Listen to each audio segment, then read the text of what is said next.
Muy buenas tardes, gracias por estar con nosotros hoy en Diálogo Circular. Soy Ana María Lomelí, estaremos juntos en este programa para hablar de la Ciudad de México. Se trata de un ejercicio de comunicación para que las y los ciudadanos pregunten de manera directa a la doctora Claudia Sheinbaum, jefa de gobierno de la Ciudad de México. El viernes se llevó a cabo su tercer informe de gobierno, así que temas sobran.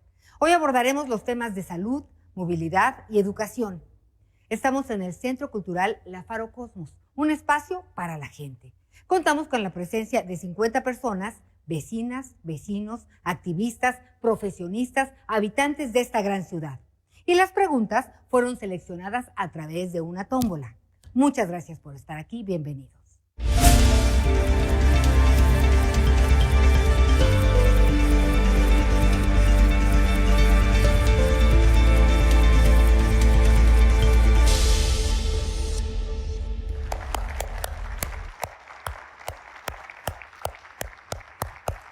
Pues me da mucho gusto darle la bienvenida a la doctora Claudia Sheinbaum, jefa de gobierno de la Ciudad de México.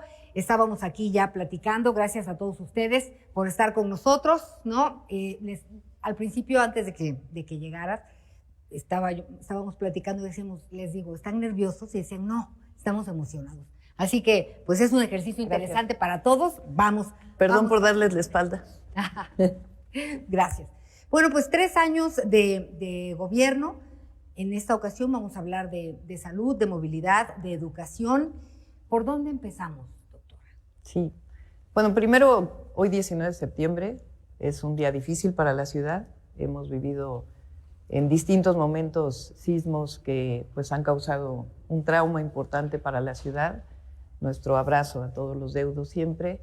Y sobre todo recordar lo importante que es en una ciudad sísmica conocer todas las precauciones y todo lo que debemos hacer, y eso nos hemos estado dedicando en el tema de protección civil, entre otras cosas. Entonces creo que eso es importante el día de hoy.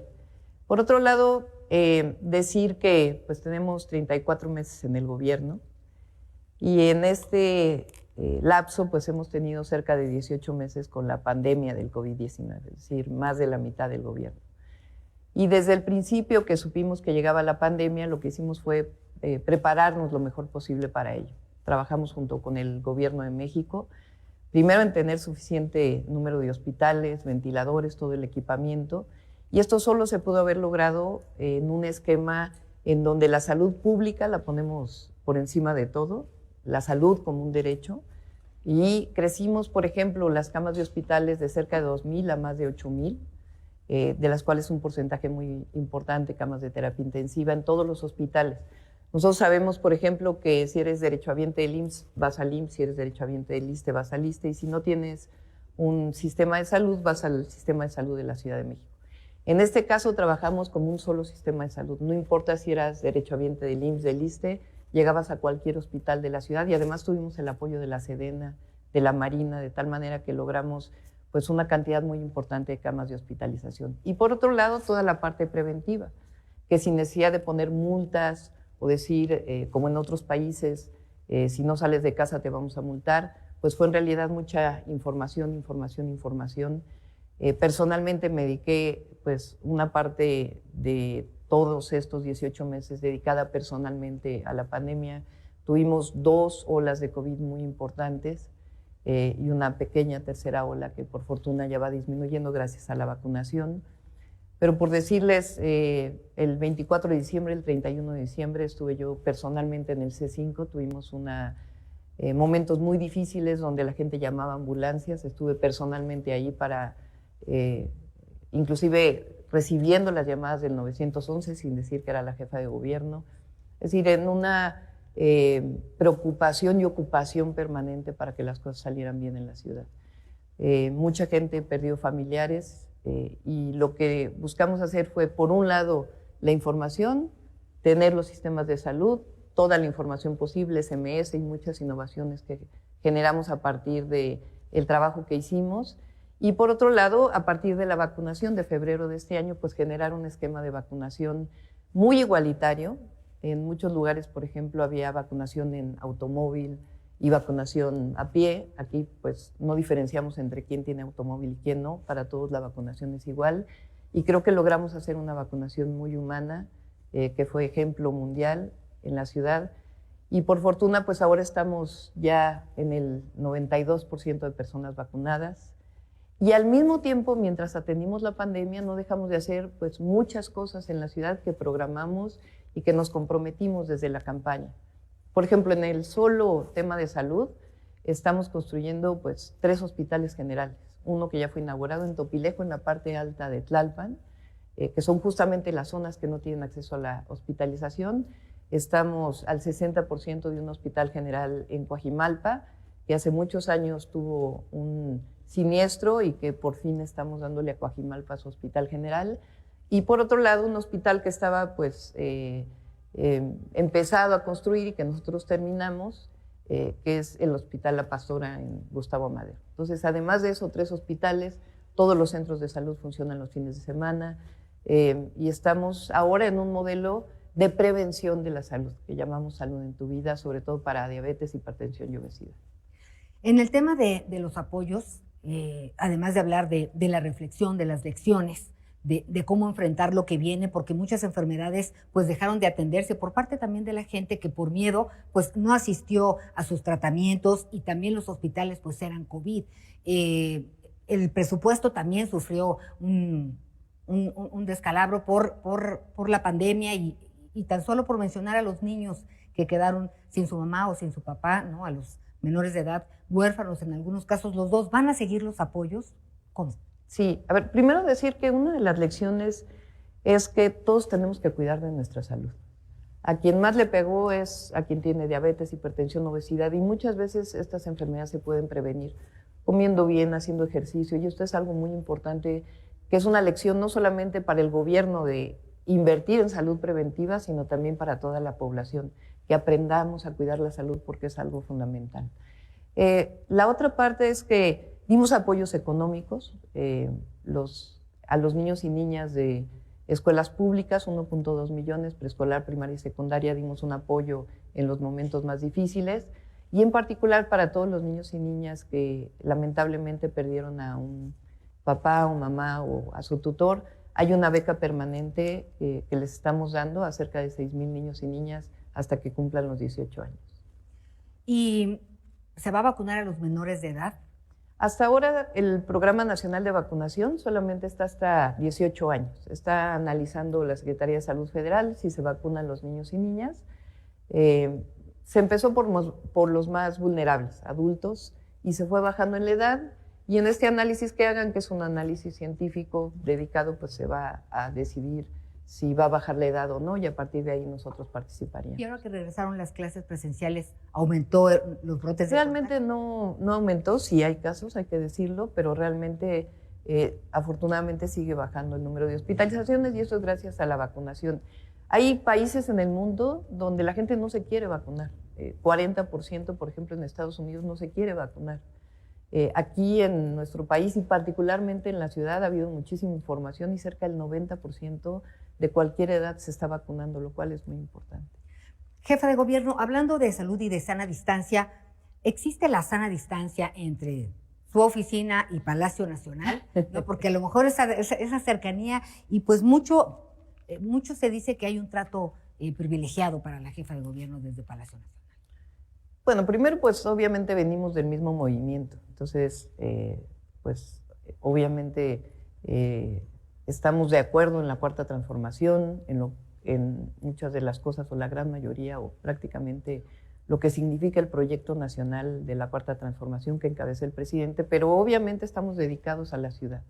Y en la ciudad tenemos un proyecto de transformación que se vincula, pero hay esta idea, por ejemplo, de que hay un trato especial a la Ciudad de México.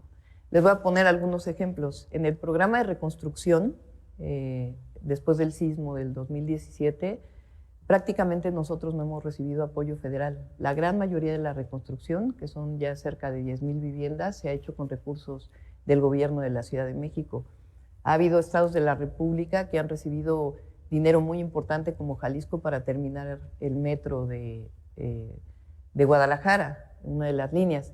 En nuestro caso, prácticamente todas las inversiones que estamos haciendo son del gobierno de la ciudad. Estamos ayudando a terminar el tren interurbano de Toluca, pero este es un proyecto federal que estamos apoyando con nuestros ingenieros para poderlo terminar hasta Observatorio. Entonces, que haya un trato especial no hay, pero sí somos un mismo proyecto y estamos orgullosos de la Cuarta Transformación y, por supuesto, en mi caso, pues dedicada a gobernar la Ciudad de México con nuestros propios proyectos, con lo que nos comprometimos.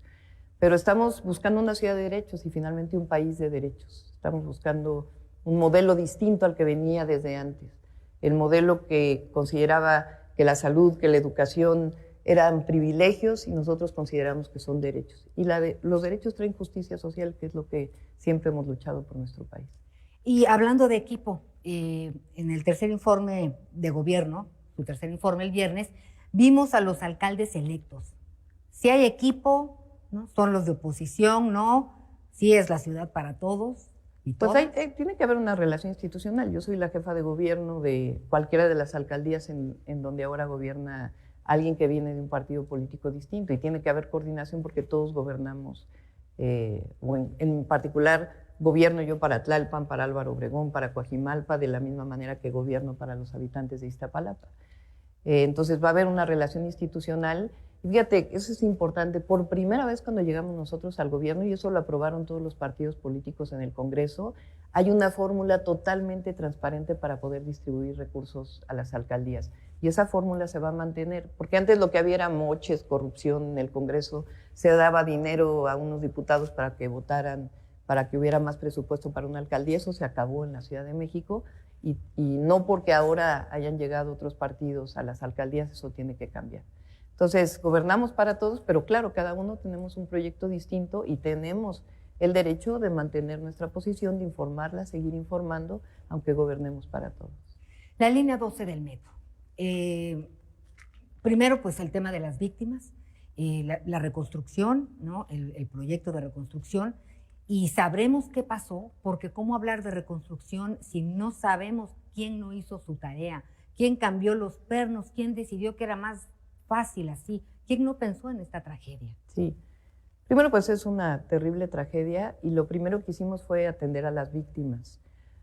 Nosotros no mostramos, digamos, a veces este trabajo que hacemos y lo decimos porque estamos convencidos que no se trata de revictimizar a una víctima. Pero personalmente hablé con todas las familias que lamentablemente perdieron un familiar en la línea 12 y tenemos un servidor público que hasta la fecha lo sigue atendiendo en un programa integral pues de reparación del daño en la medida que esto sea posible, porque evidentemente una vida pues es irreparable, pero por lo menos que no sufran en esta condición. Y al mismo tiempo no solamente a familias que perdieron a un familiar, sino también familias que estuvieron hospitalizadas, algunas que siguen, y también a cualquier persona que haya ido en ese momento en la línea 12 del metro, en los vagones en donde hubo este siniestro. Ahora, ¿qué hemos hecho? Atención a las víctimas. Por otro lado, contratamos una empresa internacional noruega para que hiciera un análisis de qué fue lo que pasó y lo vamos a dar a conocer, como lo hemos dado a conocer hasta ahora. Hay una página de transparencia de la línea 12 donde cualquiera puede ver los resultados de los estudios. Y por otro lado, la Fiscalía General de Justicia de la Ciudad de México autónoma está haciendo sus investigaciones y lo que ellos determinen en términos de sanciones penales.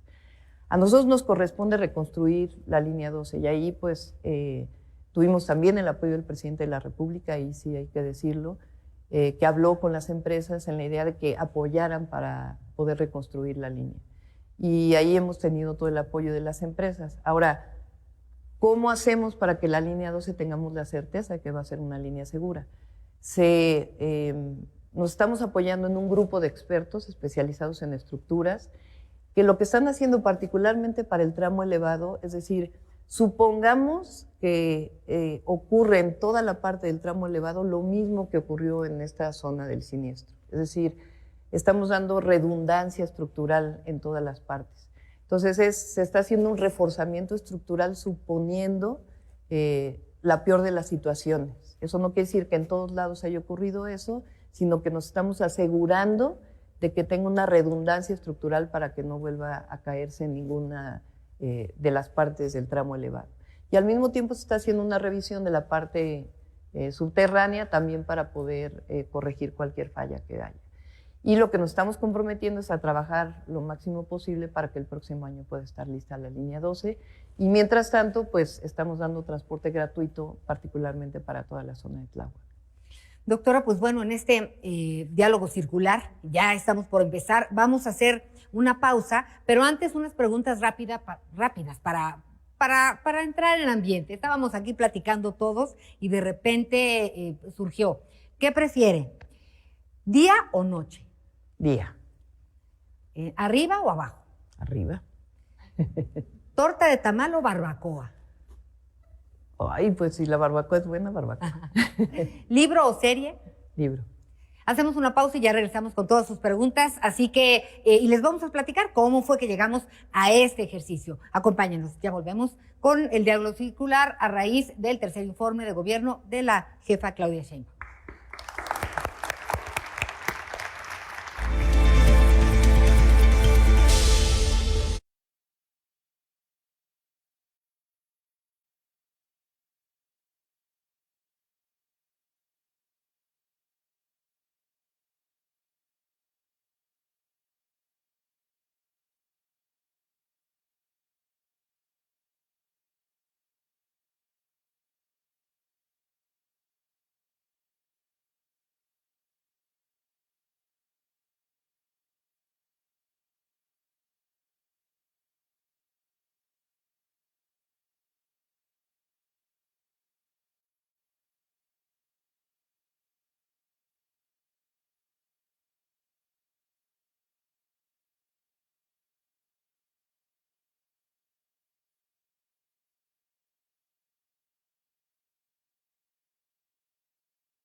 Pues gracias, ya estamos de regreso en este ejercicio de comunicación, diálogo circular. Vamos a empezar con las preguntas que previamente se escogieron en una tómbola. Nosotros anduvimos aquí temprano platicando y organizándonos y las personas pues metieron su pregunta en la tómbola, así que vamos a empezar con Karen Liliana García Vázquez. a Karen, aquí andas por aquí. Ella es estudiante de bachillerato en línea Pilares. Hola. ¿Existe algún plan para incrementar la calidad del Internet en lugares públicos para que más estudiantes como yo tengan acceso? Bueno, hay planes para incrementarlo, pero hay que decir lo que hemos hecho. La ciudad, cuando llegamos, éramos el lugar número 85 de todas las ciudades del mundo en conexión gratuita de Internet. Y hoy somos el segundo lugar y vamos a llegar al primer lugar en unos meses. ¿Qué fue lo que hicimos? Todos los postes del C5 que tienen cámaras, los conectamos con fibra óptica y al conectarlos con fibra óptica permitió poder tener Internet de alta velocidad y con una cobertura muy amplia. Y hay zonas donde todavía no hay este Internet y el objetivo es poder llegar a todas estas zonas. Y Pilares, pues es uno de los proyectos que hemos desarrollado en el gobierno de la ciudad, son 300 puntos de innovación, libertad, arte, educación y saberes. Más bien yo te pregunto a ti que estás llevando Pilares en línea, si estás contenta, qué problemas hay. El problema era de que tengo compañeros que al ser de muy bajos recursos no tienen ahora sí que el recurso para contratar internet y se van a los postes del C5 y internet no les favorece. Sí. La idea es que, bueno, los Pilares, como muchas escuelas, estuvieron cerrados durante mucho tiempo, ya se abrieron, se están abriendo ya los Pilares, y en los Pilares hay Internet gratuito. Entonces es la idea que puedan ir de su casa al Pilares, que le quede más cerca, y ahí poder tener el acceso totalmente gratuito, ilimitado, y además inclusive no está limitado que pueden entrar a las computadoras o en su teléfono celular. La idea es que todos los Pilares tienen Internet gratuito. Pues ahora vamos con Manlio Fabio Diego Llamas. Gracias. Manlio Fabio Diego Llamas, ¿dónde andas? Aquí estás. Si se siente cómodo, puede quitarse el cubrebocas. Si no, estamos muy bien, que eres psicólogo. Así es. Buenas tardes, doctora. Hola, bueno, pues la pregunta va de la mano con, usted inició hablando del sismo y de la pandemia, dos temas fundamentales, y esta gran ciudad tiene procesos de vida y nuevos determinantes sociales y de la salud. Pero específicamente en materia de atención de salud mental, también como Claudia, como persona humana y como jefa de gobierno, ¿cuál es la política de atención en la materia de salud mental? Y agregaría de adicciones también, porque la política federal también ha metido estos dos temas y es interesante, ¿no?, ver qué se ha hecho y qué se va a hacer en la materia. Sí. Es uno de los programas que tenemos, se quedó en pausa durante la pandemia y lo estamos retomando, particularmente el tema de las adicciones. El Instituto de la Juventud tiene hoy un espacio que les llamamos nubes, que están en distintos lugares de la ciudad, que en su momento van a estar vinculados con Pilares, de tal manera que cualquier persona que tenga problemas de adicciones puede acceder ahí con un grupo de psicólogos importantes para poder atender el problema. Y también en una visión en donde haya mucha información.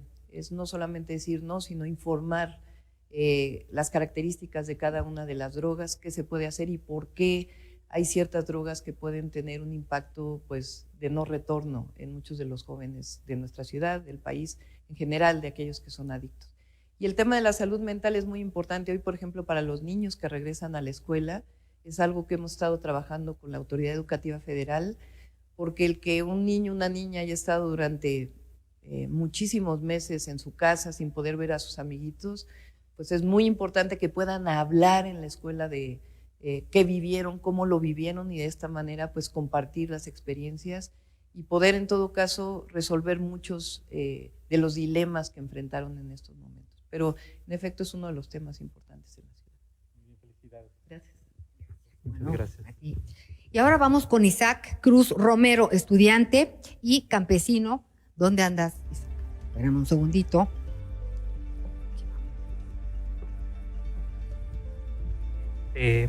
Muy buenas tardes, doctora. Mi pregunta es saber si hay un proyecto educativo a nivel licenciatura en Villa Milpalta y qué carreras va a tener. Sí. Bueno, en Milpalta es una de las alcaldías que todavía sigue siendo rural de nuestra ciudad. Poca gente sabe, pero la mitad del territorio, o al menos el 40%, porque ha ido creciendo la mancha urbana y están los pueblos originarios, sigue siendo rural y forestal, la mitad del territorio. Y es muy importante que le demos recursos para que siga siendo territorio rural y forestal, porque de ahí vienen los servicios ambientales, como por ejemplo el agua que llueve y que va al subsuelo y puede suministrar agua a los mantos acuíferos de donde recibimos el agua. Ahora, en el caso de Milpalta, estamos con un programa, un proyecto que tenemos que hacer una consulta pública, justamente como parte de la Constitución, pero junto a donde está un centro de salud que remodelamos recientemente, queremos hacer una universidad junto con las universidades Benito Juárez del Gobierno de México. Y la idea es que ahí se puede enseñar ingeniería forestal, ingeniería agrícola, para poder que muchos de los habitantes de Milpalta sigan dedicándose a la agricultura y también la lengua náhuatl principalmente, para que no se pierda esta lengua fundamental y que ahora que cumplimos 7 siglos de México Tenochtitlan, 500 años de resistencia, pues es muy importante que se conserven nuestras lenguas originarias. Le agradezco, doctora. Guadalupe Cedillo Cedillo, comerciante. Gracias. A ver, Lupita. Buenas tardes, doctora. Buenas tardes. Antes que nada, felicitarla por su gran trabajo y su calidad humana tan linda que tiene. Sí. Y mi pregunta es, si se puede, ¿qué posibilidad existe de implementar talleres de desarrollo humano? Sí, o sea, salud mental, ¿sí? Ya que sabemos que las emociones, nuestros climas y esto nos traen problemas de salud muy graves. Sí, las emociones, ¿no? Que eso nunca lo vemos. O sea, no aprendemos a conocernos el ser humano como tal, ¿no? ¿Cómo opero yo como ser humano? Anteriormente dábamos nosotros talleres de desarrollo humano en las secundarias, sí, con maestros. A la vez los maestros jalaban a los papás y a la vez los papás a los niños. Y era un tema muy importante y muy interesante, porque aprendían los niños ahí desde cómo sentarse, desde cómo respirar, cómo conocerse a sí mismo, ¿no? Entonces, pues yo no sé si esto sería importante implementarlo, ¿no? O llegar a algún día a tener una charla y ser parte de esto. Sí, nuestra idea de los pilares es que sean espacios de comunicación y de comunidad. Ahora que vivimos la pandemia, creo que es cuando más nos hemos dado cuenta lo importante que es la vida social. Cómo el estar aislados pues, nos genera muchísimos problemas y cómo como seres humanos lo que queremos es vivir en comunidad y tener una comunidad que sea solidaria. Y en eso la Ciudad de México pues es una experiencia mundial en términos de que tenemos una población muy solidaria. Cuando hay sismos, cuando hay problemas, siempre nos damos la mano el uno al otro. Nosotros más bien pensamos que lo que hay que proveer es espacios culturales, espacios de desarrollo artístico. Ese es, además de espacios deportivos, ese es, creo, una de las formas en donde podemos potenciar como personas y podemos hacerlo en comunidad. Ahora estamos implementando, además de las actividades culturales en los pilares y en diversos espacios públicos, clubes de lectura. La lectura nos lleva a lugares extraordinarios que de otra manera no podríamos llegar. Y nos hace también reflexionar y hacernos ciudadanos críticos. Entonces vamos a impulsar, junto con el Fondo de Cultura Económica, clubes de lectura en distintos lugares. Creo que más allá del desarrollo humano propio, de la individualidad, el carácter colectivo es el que hay que impulsar y al mismo tiempo el desarrollarnos a través de la lectura, de las actividades artísticas, culturales y de vivir en comunidad. Okay, muchas gracias. Y felicitaciones por abrir este espacio tan importante. Gracias. ¿De qué alcaldía eres? Venustiano Carranza. Bien. Muy bien. Y ahora tenemos a Patricia Rosales. Patricia Rosales. Ay, Pati, ahí voy corriendo. Fíjense que... A Pati la conozco bien. Ah, ¿sí? Ella es de Tlalpan. Ella fue damnificada del sismo y cuando fui jefa delegacional en Tlalpan, pues nos tocó estar muy de cerca para poder reconstruir sus edificios. Eso no nos lo contaste, Pati. Pero se los voy a contar.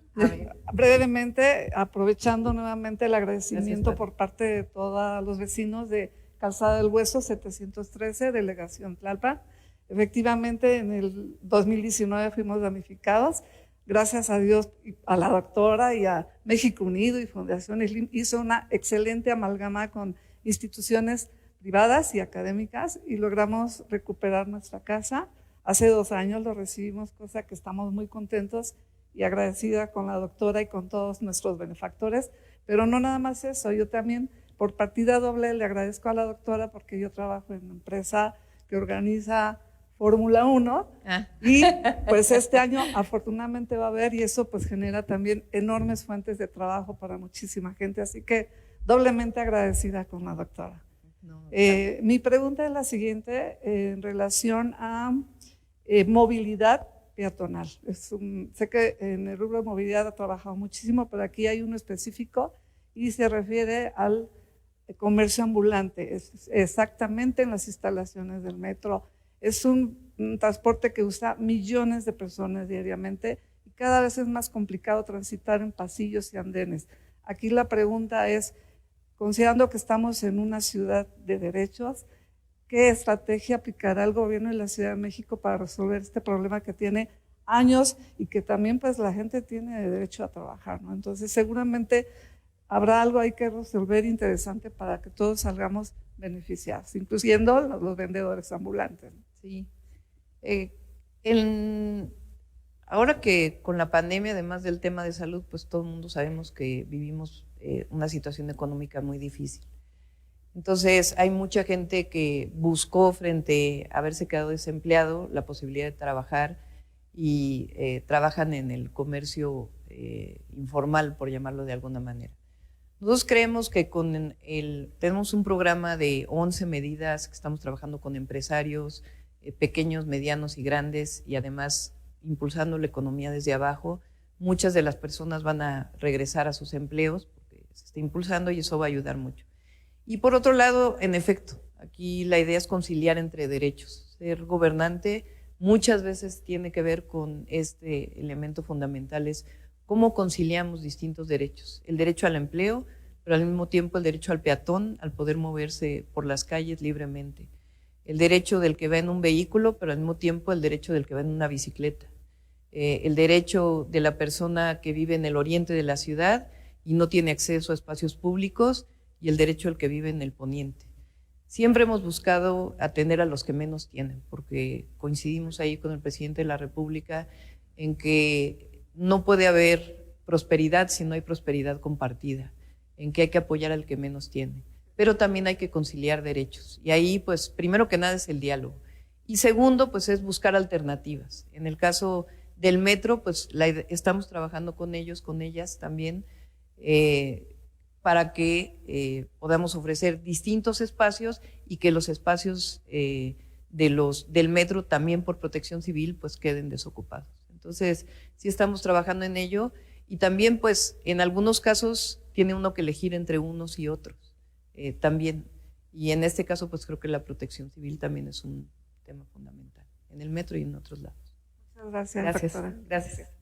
Y aprovecho para decir esto de Fórmula 1 y otros espectáculos.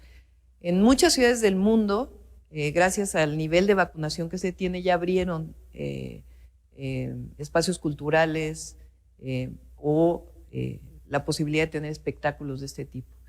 Y nosotros, por el nivel de vacunación que tenemos, que en las próximas semanas vamos a llegar pues prácticamente al 95% con una vacuna y al 70% con 2 vacunas ya, o con el esquema completo, porque hay vacunas que solamente es una sola dosis, ya tenemos la oportunidad de abrir estos espectáculos, pero siempre que todos nos cuidemos, porque también la salud depende de cada uno de nosotros.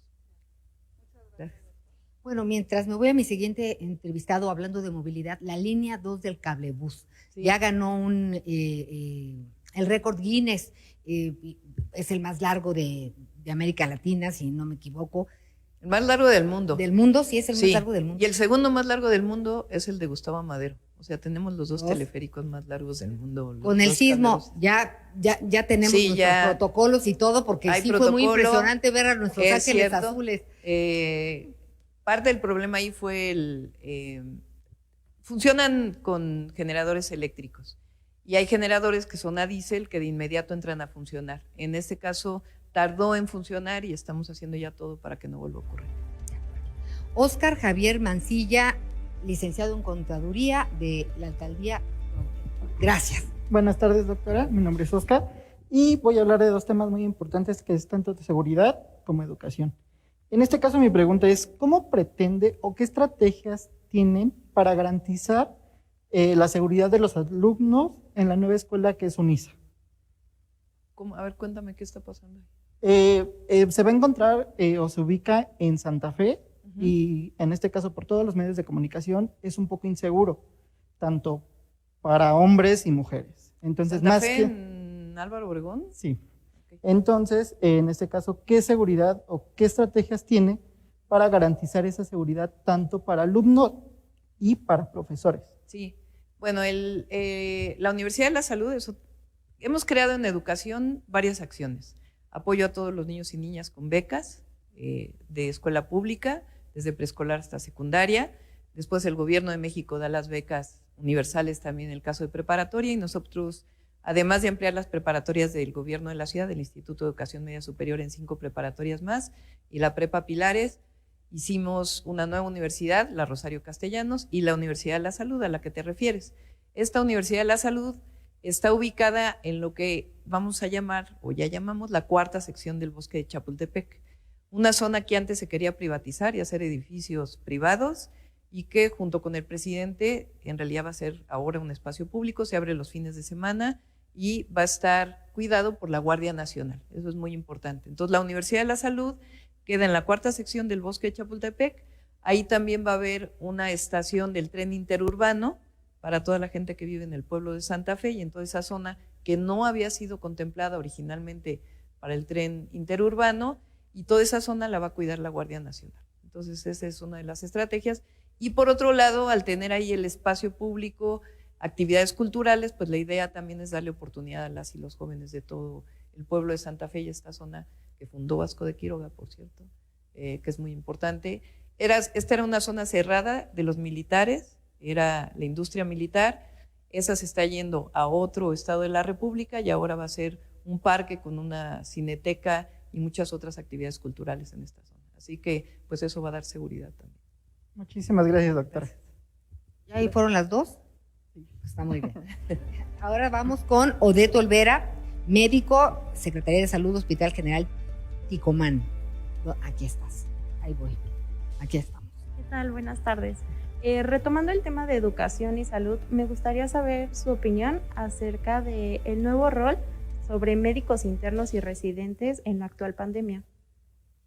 Bueno, ahí lo que hicimos fue darle una beca adicional particularmente a los residentes, pues sus becas, en los residentes muchas veces, tú lo debes saber, recae el funcionamiento de los hospitales. Y ahora lo que hicimos frente a la necesidad de tener muchos más médicos fue dar una beca de apoyo adicional para que pudieran hacerse cargo también de zonas importantes en los hospitales.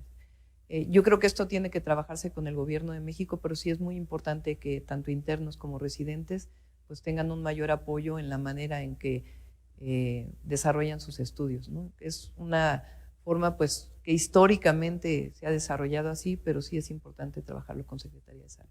Muchas gracias. Y felicidades por pues todo el trabajo que han desempeñado en la pandemia. Un gran aplauso a todos los médicos, médicas, enfermeras, enfermeros, paramédicos, nuestro corazón. Y ahora sigue la doctora Mónica Ponce.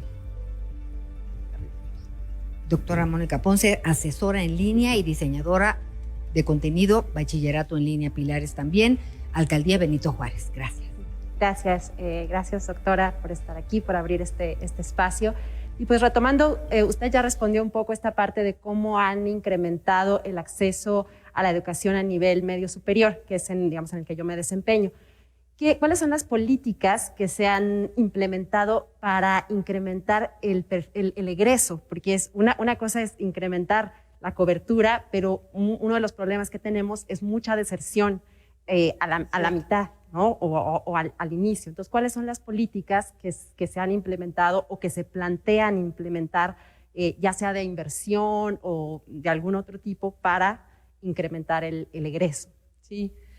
Se está buscando una mística distinta en el Instituto de Educación Media Superior. Tenemos ahí un pendiente de muchos profesores que les dimos mejores condiciones de trabajo, pero que todavía tenemos que darles más, que por la pandemia mucho de esto no lo hemos podido hacer, pero es algo que es fundamental desarrollarlo.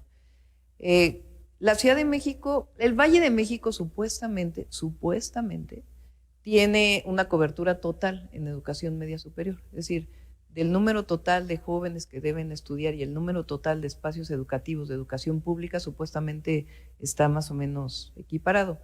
Lo que pasa muchas veces con el examen que se hace, que también desde mi punto de vista hay que transformarlo, el examen para orientarte a qué escuela debes de ir, muchas veces te dan un lugar en una escuela que queda muy lejos de donde vives.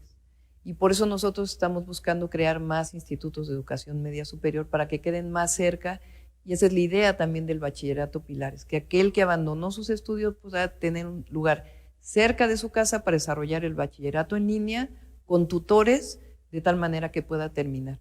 Entonces, una parte fundamental es la lejanía donde te envían en la preparatoria, y eso es lo que estamos buscando hacer, crear más preparatorias más cercanas al lugar en donde se vive.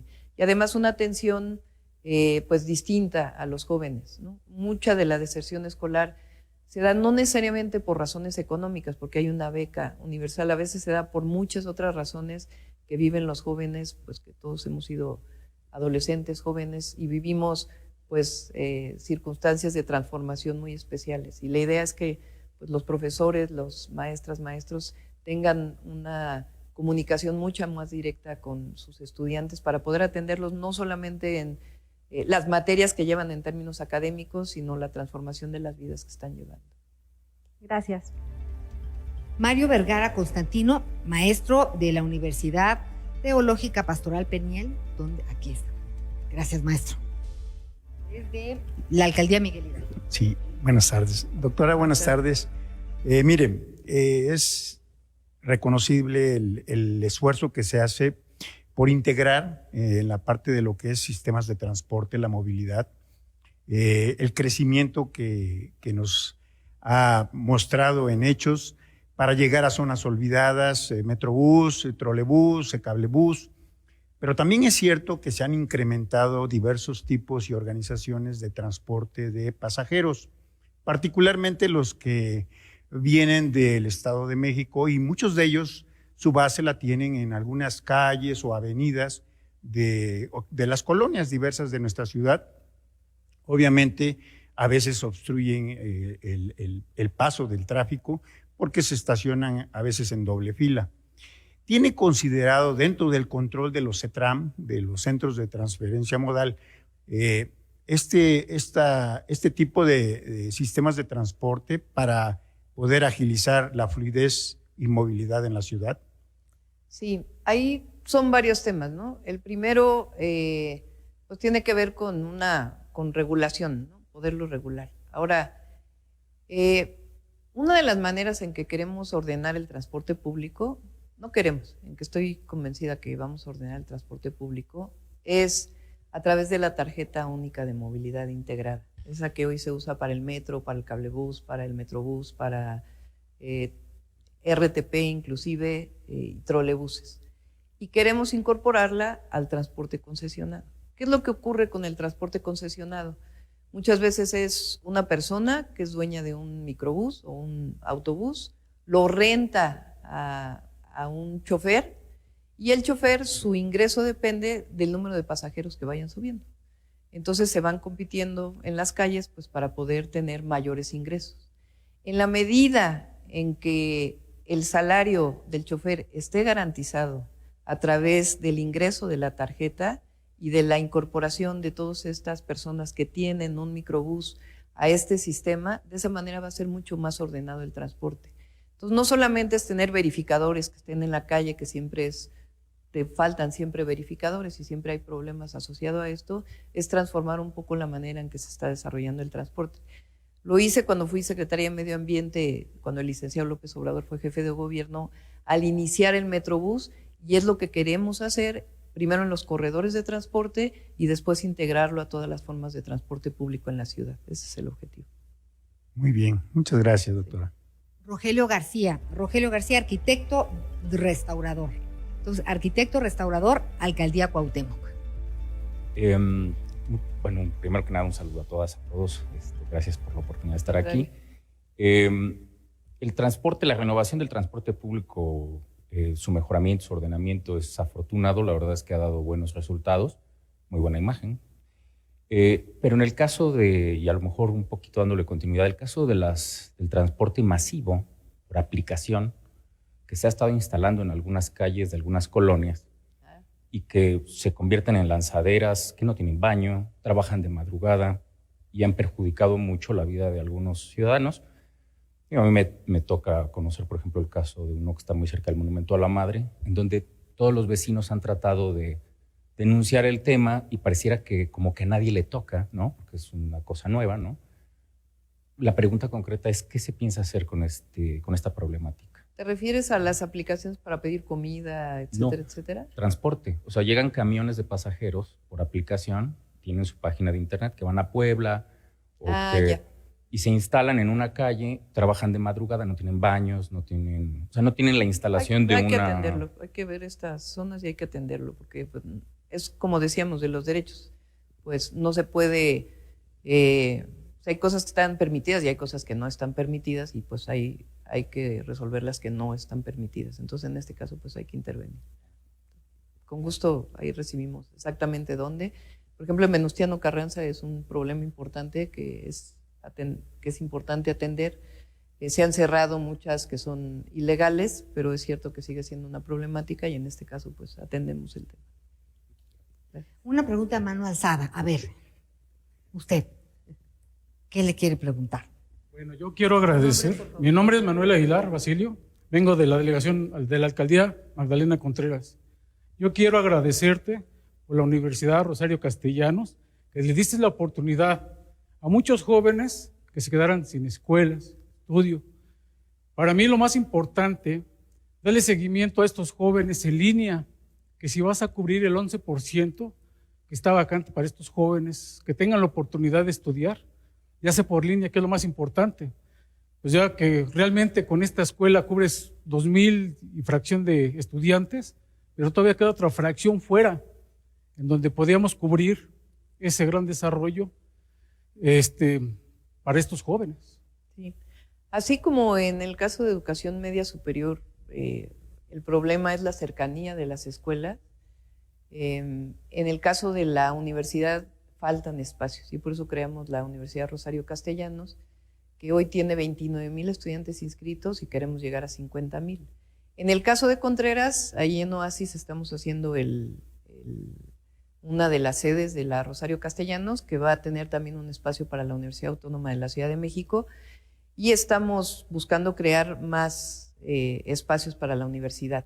Y sobre todo poder estudiar en línea y darle seguimiento a los estudios en línea, porque muchas personas que trabajan, jóvenes sobre todo, que tienen la oportunidad de tener empleo, también quieren seguirse desarrollando.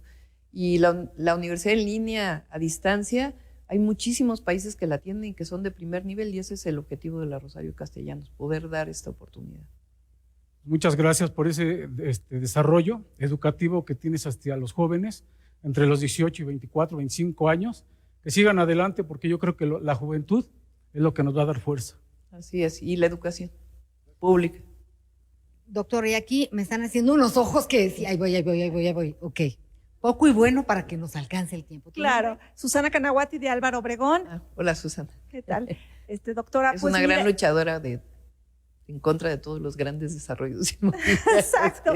Y ahí va mi pregunta. Sí. Precisamente todos estos temas vienen y provienen de la vida, uno de los principales ejes que va en torno a la ciudad.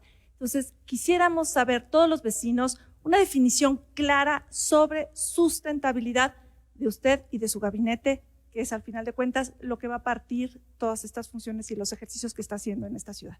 Sí, bueno, es una pregunta súper amplia, que quiere decir sustentabilidad. Pero en el caso del desarrollo urbano, lo que buscamos es ordenamiento, participación ciudadana y un ordenamiento territorial que nos permita pues, generar menor número de viajes y acceso a derechos en distintos lugares de la ciudad. Ahora inicia una consulta pública del ordenamiento territorial, es algo que por constitución lo tenemos que hacer, va a estar desde ahora hasta el próximo octubre del próximo año, entonces es muy importante la participación ciudadana. Y lo que hicimos en la ciudad desde que llegamos pues, fue parar estos grandes desarrollos que no tenían orden y que muchas veces estaban basados en la corrupción. Entonces, lo que hicimos fue parar la corrupción del desarrollo, de este tipo de desarrollos inmobiliarios y generar un esquema de participación ciudadana que hoy es a través del impacto ambiental. Y el objetivo pues es eso, sustentabilidad quiere decir poder tener medio ambiente, desarrollo social y desarrollo económico en un esquema en donde tengas un plan de desarrollo que contemple las tres aristas y que permita un desarrollo al futuro. Muchísimas gracias. Bueno, pues terminamos con este ejercicio ciudadano. Gracias a todas las personas que han participado. Gracias a todos.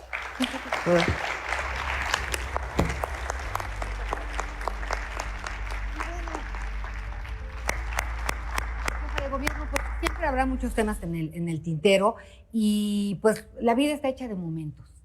¿Qué hay de los momentos como jefa de gobierno? El peor, el más difícil. Bueno, ha habido muchos momentos difíciles, la verdad. Hubo días de la pandemia, repito, donde pues de mucha ocupación, pues por gente que necesitaba un hospital, oxígeno, etcétera, entonces dedicarse de tiempo completo. Repito, pasé noches en el C5 atendiendo y finalmente cuando uno es sensible, primero pues tener la responsabilidad de hacerlo y segundo, cuando uno es sensible, pues yo siempre digo que hay que ponerse en los zapatos de la otra persona para saber lo que está sintiendo. Y en este caso, pues ahí hubo días muy difíciles y por supuesto el día de la tragedia de la línea 12 fue pues de un sufrimiento muy grande y estar ahí viendo lo que ocurrió, pues también evidentemente tienes una responsabilidad, pero también personalmente estar cerca de las víctimas pues es algo que te hace reflexionar sobre qué significa estar en una responsabilidad en la que uno está. Y ahí, como siempre digo, uno no se equivoca si está al lado de las víctimas y de la justicia. A ver, uno significativo, uno de estos que hacen la diferencia sí. y pues que vale la pena gobernar simplemente por estos momentos. Bueno, el día que inauguramos las 2 líneas de cablebús fue muy, muy emocionante. Es algo que planeamos. O sea, que yo tenía la idea de que tenía que hacerse en la ciudad desde hacía mucho tiempo. Como sabes, soy, aparte de jefa de gobierno, voy investigadora del Instituto de Ingeniería de la UNAM con licencia. Me dediqué mucho tiempo a la movilidad y este tema de los teleféricos. Le llamamos cablebús porque son además, en las cabinas cabe más gente que en los teleféricos que se han hecho en otros lugares del mundo. Entonces eso pues fue una emoción muy grande. Emoción también muy grande el ir a una universidad, a una de las sedes de la Universidad Rosario Castellanos. Yo, aparte, pues participé políticamente en un movimiento social que luchó por el derecho a la educación. Entonces, ser jefa de gobierno y darle oportunidad a los jóvenes que tengan educación pública, gratuita y de calidad, pues es una emoción muy grande. Comparte con nosotros, doctora, esos momentos que nosotros no nos imaginamos, ¿no? Porque pues está la inauguración, está la conferencia, está el informe, pero ¿qué no vemos que puedas compartir? ¿Alguna anécdota? ¿Alguna anécdota? Pues nosotros nos levantamos muy temprano, igual que tenemos los gabinetes muy temprano. Siempre es difícil levantarse después de que te acostaste muy tarde. Esta parte pues se comparte, ¿no? Voy en la mañana muy temprano desde su casa, que la tiene ahí en la alcaldía de Tlalpan, al centro de la ciudad. Y pues el desarrollo de todo el día llega a la noche y se hacen 1000 cosas, ¿no? Pero alguna anécdota en especial, pues hay veces que se me olvida comer de la cantidad de cosas que tiene que hacer uno en todo el día, que está muy mal, por cierto, pero pues es la entrega que uno tiene que hacer a veces. ¿Va a haber ajustes en el gabinete, cambios, 3 años, mitad del camino? Sí, sí hay ajustes. De hecho, se anuncian el día de hoy. Algunos ajustes que hicimos. Algunos compañeros o compañeras que tomaron la decisión pues, de dedicarse a otras tareas y algunas otras que consideramos que había que reforzar, pero seguimos siendo un equipo entre todos. Y bueno, hay una cosa que todos teníamos, y casi todos y todas teníamos la inquietud. El día del grito de independencia, pues ahí la vimos en el balcón, muy bien acompañada, ¿no? O sea, por primera vez vimos una foto así. ¿Qué novedades?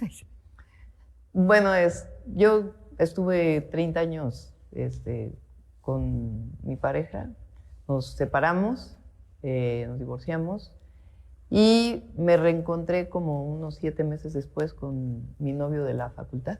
¿De la universidad? De la universidad.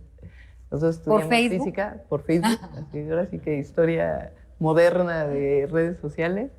Nos reencontramos por Facebook, él vivía en España, se acaba de separar también, había dejado su trabajo y pues tomó la decisión de venir a México. Aquí nos reencontramos y pues decidió venirse a vivir a México y pues es un reencuentro una gran historia. En campaña, ¿no? Había poquito antes de la campaña, exactamente. Entonces pues estoy muy contenta. Pues, enamorada. Qué bueno, se ve. La felicidad también sienta bien.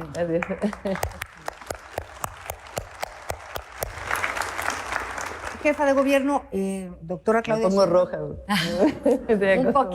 Un poquito. ¿Eres tímida, doctora? Sí, ¿Así? Increíble, pero sí. No es de carácter fuerte, más bien es tímida. Soy de carácter fuerte, pero soy tímida también.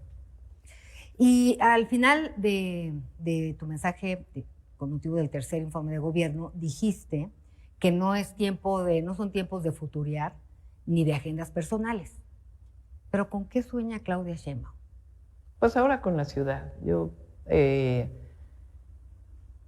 tengo, pues primero la ilusión de terminar todo lo que planeamos para la ciudad, con todo y las grandes dificultades que hemos vivido en estos años, y pues poder caminar por la ciudad y que la gente te voltee a ver y diga, pues esa fue mi jefa de gobierno y me siento orgullosa de ella, ¿no? Yo creo que eso es algo maravilloso que uno puede vivir.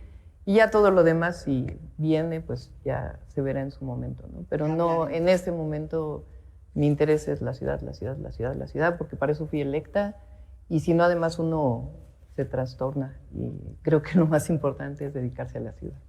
¿Una jefa de gobierno autocrítica? Sí, mis colaboradores que andan por ahí me conocen. Siempre les digo, jamás debemos ser autocomplacientes con nuestro trabajo. Es algo que para mí, este es un encargo, no un cargo, como dice el presidente. Y yo pienso que siempre hay que gobernar como ciudadanos. Siempre hay que pensar, salir de la casa y decir, no, te aprendí la luminaria, no, aquí hay un bache.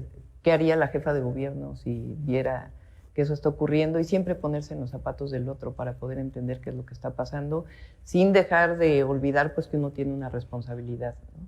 Entonces, pues autocrítica muchísimo y a todo el equipo siempre estoy planteando, a ver, las cosas. También yo tengo audiencias públicas, ahora son telefónicas, y eso me ayuda mucho porque, bueno, y voy mucho a territorio, ¿no? Ayuda muchísimo porque no es que estás en tu palacio de cristal escuchando y viendo las redes sociales, sino escuchando a la gente realmente qué es lo que piensa, qué es lo que está pasando, por qué no está a gusto, qué problemas tiene y de qué manera puedes atenderlo. Pues muchas gracias por este ejercicio, ¿no? Siempre que haya diálogo, me parece que es la oportunidad de ganar para todos. Sí quiero mencionar que en otros tiempos pues no hubiéramos operado de esta manera, ¿no? Cada quien llegó y pues sí, formuló su pregunta. No conocía las preguntas. Muchas gracias al equipo de comunicación pues, del gobierno de la Ciudad de México. No, gracias a ti, Ana. Por la confianza y pues que sean más, doctora, sí. ¿No? Nos reunimos de nuevo, luego con los colegas periodistas y poco a poco vamos entrando en materia porque de lo que se trata es de crecer con nuestra ciudad. Así es, y de escuchar. Muchísimas gracias por la oportunidad. Gracias al equipo de producción, por supuesto, gracias a ustedes. Muchas gracias.